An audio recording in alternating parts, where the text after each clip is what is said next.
శ్రీమాత్రే నమ. జయ గురు దత్తాత్రేయ నమ. మకర రాశి వారు ఈ వారం నుంచి తిరిగి చాలా జాగ్రత్తగా ఉండవలసి ఉంటుంది. మనకి ఈ సమస్య తీరిపోయింది, ఈ మనుషుల వల్ల, ఈ వ్యక్తి వల్ల ఈ ఇబ్బంది మనకి సంపూర్ణంగా పోయింది అనుకున్న వారు తిరిగి మళ్ళా ఆ సమస్య మొదలవడం జరిగింది. అంటే మనం ఏదో ఒక సమస్య సాల్వ్ అయింది అనుకున్నాం, ఏదో కారు ఇన్స్టాల్మెంట్లో తీసుకున్నా, పూర్తిగా కట్టేసాం, అమ్మయ్య తీరిపోయింది అనుకున్నారు.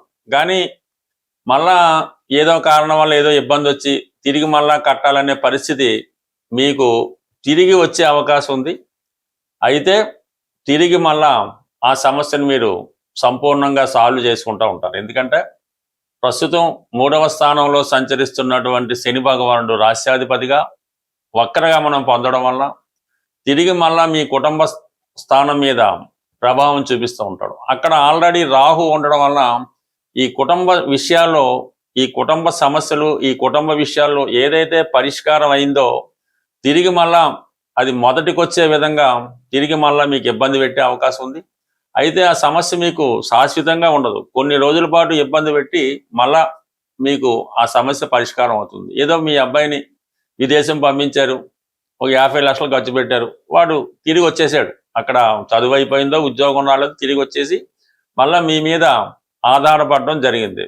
అది కొన్నాళ్ళ పాటు మీరు భరిస్తే తిరిగి మళ్ళా విదేశం వెళ్ళడమో బయటకు వెళ్ళడమో జరుగుతుంది. ఈ కొద్ది రోజుల పాటు చాలా ఓర్పుగా మీ కుటుంబ సమస్యల్ని పరిష్కరించవలసి ఉంటుంది. ఈ సమయంలో మీరు ఏమాత్రం తొందరపడినా, అసహనానికి లోనైనా, ఇతరుల మాటలు విన్నా కంప్లీట్గా మీ కుటుంబ సభ్యుల్ని దూరం చేసుకునే అవకాశం ఉంది. ఇటువంటి అవకాశం కోసమే కొంతమంది ఎదురు చూస్తుంటారు. కాబట్టి చాలా సహనంగా మీ కుటుంబ పెద్దగా మీరు మీ బాధ్యతని సక్రమంగా నిర్వహించవలసి ఉంటుంది.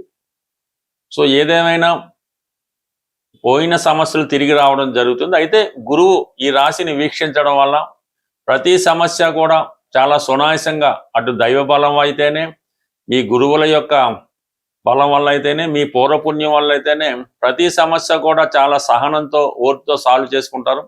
అయితే మీకు కావాల్సిందల్లా కొద్దిగా ఓర్పు, సహనం మాత్రమే. ఈ సమయంలో 7వ స్థానంలో ఉన్నటువంటి రవి ప్లస్ గురుగ్రహాల కలయిక మీ జీవిత భాగస్వామి యొక్క అభివృద్ధి, అంటే ఆవిడకి విదేశ అవకాశాలు రావచ్చు, మీ జీవిత భాగస్వామి యొక్క అవకాశాలు అభివృద్ధి పెరగవచ్చు, వాళ్ళకి విదేశ అవకాశం రావచ్చు, ఉద్యోగపరమైన అభివృద్ధి రావచ్చు.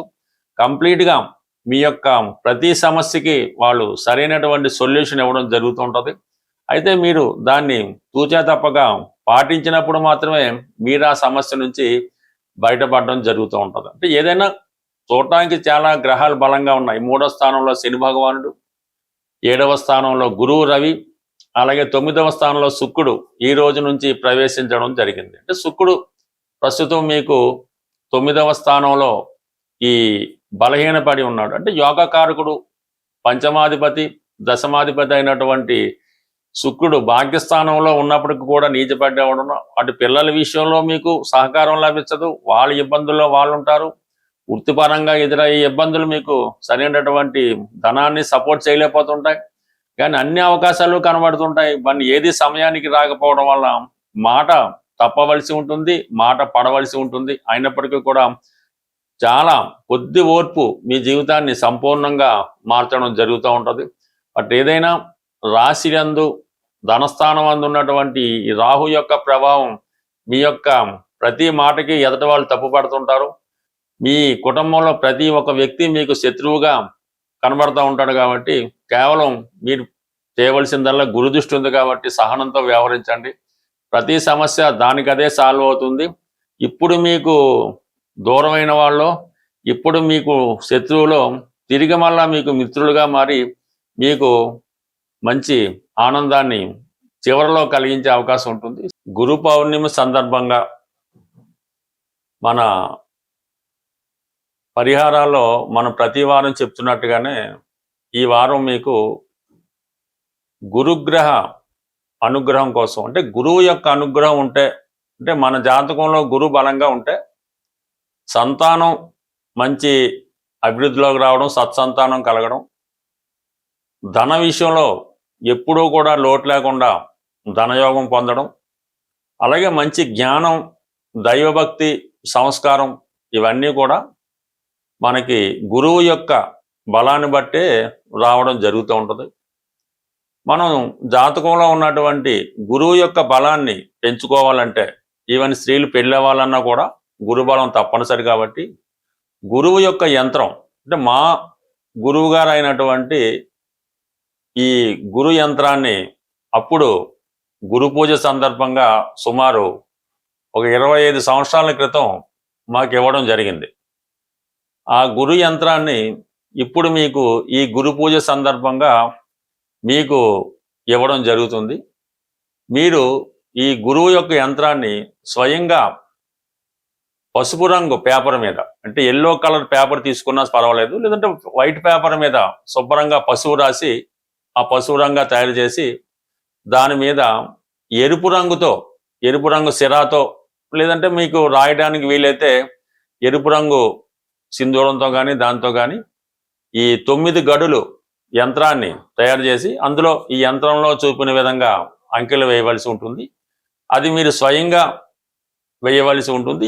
ఈ యంత్రాన్ని మీరు తయారు చేసినంత సేపు కూడా మనసులో ఓం నమస్వాయ అనుకున్నా పర్లేదు, ఈ కింద ఇచ్చిన గురు మంత్రాన్ని చదువుతూ తయారు చేయనా పర్లేదు, బట్ ఓం నమస్వాయ అన్నది సర్వసా బాగుంటుంది. కాబట్టి ఆ నిష్టతో మీరు గురువారం రోజు గురుహోరలో ఈ యంత్రాన్ని ఏ సైజ్ అయినా పర్లేదు తయారు చేసి మీ పర్సులో, లేదంటే మీ క్యాష్ బాక్స్లో, లేదంటే మీ వ్యాపార సంస్థలో, మీరు ఎక్కడన్నా సరే ఇది పబ్లిక్గా పెట్టుకోవచ్చు, లేదంటే మీరు బీరువాలో అన్నా పెట్టుకోవడం వల్ల కంప్లీట్గా మీకు ఈ గురుబలం పెరుగుతూ ఉంటుంది.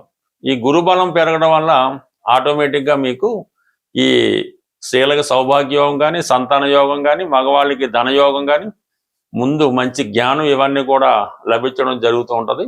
సో ఇది ఈ యంత్రానికి మీరు ఏదైనా ఈ బెల్లం కానీ, అరటిపండు కానీ, అంటే నైవేద్యం పెట్టక్కర్లేదు, అక్కడ పెట్టి దాన్ని ఆవుకు పెట్టవలసి ఉంటుంది. శనగలు కానీ అంటే ఈ యంత్రానికి సమర్పించినట్టు సమర్పించి ఆవుకు పెట్టాలన్నమాట. ఆ విధంగా పెట్టడం వల్ల మీకు ఒకేసారి ఎవరికి కూడా ఫలితం ఇవ్వదు. నెమ్మదిగా మీకు వారం ఈ అభివృద్ధి కలుగుతూ ఉంటుంది. బట్ ఏదైనా ఇప్పుడు ఈ గురువు మనకి ఉచ్చులో ఉన్నాడు కాబట్టి ఈ ఫలితం మరింత తొందరగా పొందే అవకాశం ఉంది. ఖచ్చితంగా ప్రయత్నం చేయండి.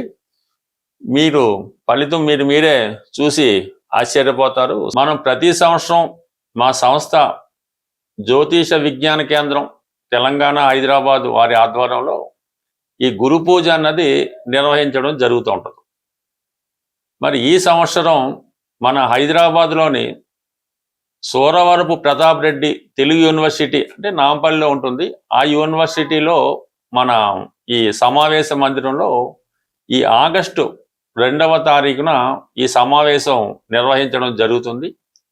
ఇది సుమారుగా ఉదయం 10 గంటల నుంచి సాయంకాలం 5 గంటల వరకు జరుగుతుంది. ఇందులో మీకు ప్రముఖ వ్యక్తులు ఆహ్వాన పత్రికలో చూపించినట్టు వాళ్ళు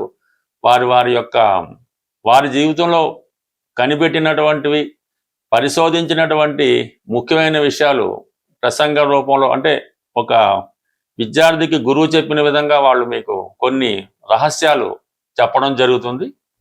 చివరిగా మేము ఎంచుకున్నటువంటి ఈ సంవత్సరం గురువు గారికి సత్కరించడం కూడా జరుగుతుంటుంది. మరి ఎవరైతే ప్రతినిత్యం మా ఈ సమావేశాలకు హాజరవుతుంటారో వాళ్ళు ఎక్కడున్నా సరే తప్పకుండా ఈ సమావేశానికి ఆగస్టు 2వ తారీఖున తప్పకుండా విచ్చేసి ఈ గురువుల యొక్క వాళ్ళు ఇచ్చినటువంటి ప్రసంగాలను ఆస్వాదించి ఈ సభని విజయవంతం చేస్తారని ఆశిస్తూ స్వస్తి.